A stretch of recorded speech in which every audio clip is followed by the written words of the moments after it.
অবৈধ প্রেম ভালোবাসা কতই না ভয়ানক এই হারাম রিলেশনশিপ। আপনি 5 ওয়াক্ত সালাত আদায় করছেন, রুটিন করে নিয়মিত কোরআন তেলাওয়াত করছেন, আপনি পর্দা করছেন, রাসূল সাল্লাল্লাহু আলাইহি ওয়াসাল্লামের সুন্নাহ মেনে চলছেন, নিয়মিত কতই না দোয়া করে যাচ্ছেন, আর এর পাশাপাশি আপনি কন্টিনিউ করে যাচ্ছেন একটি হারাম রিলেশনশিপ অর্থাৎ জিনা, যা হচ্ছে কবিরা গুনাহ।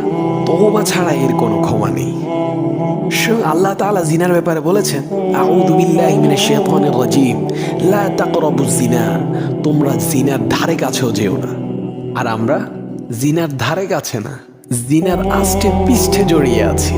শেষ পর্যন্ত হারাম রিলেশনে থাকা মানুষটিকে জীবনসঙ্গী হিসেবে পাবেন কিনা তারও কোনো নিশ্চয়তা নেই। অধিকাংশ হারাম সম্পর্কের শেষ পরিণতি বিচ্ছেদ অথবা ধোঁকা, অথচ পাপগুলো আপনার আমলনামায় থেকেই যাবে। আবার অনেকেই ভাবে বিয়ের উদ্দেশ্যে হারাম সম্পর্কে জড়ালে কোনো গুনাহ হয় না। ভাই, হজ কিংবা কোরবানি করার নিয়তে কি চুরি ডাকাতি করা জায়েজ আছে? যদি এইটা জায়েজ না হয়, তাহলে তুমি কি করে ভাবো বিয়ের উদ্দেশ্যে হারাম সম্পর্কে জড়ানো জায়েজ হবে? আবার অনেকেই ভাবে বিয়ে করে নিলে হারাম রিলেশনের গুনাহ মাফ হয়ে যাবে। এটি নিতান্তই একটি ভুল ধারণা। কবিরা গুনাহ তওবা ছাড়া কখনো মাফ হয় না। আর তুমি বলছো তুমি বিয়ের পর তওবা করে নিবে?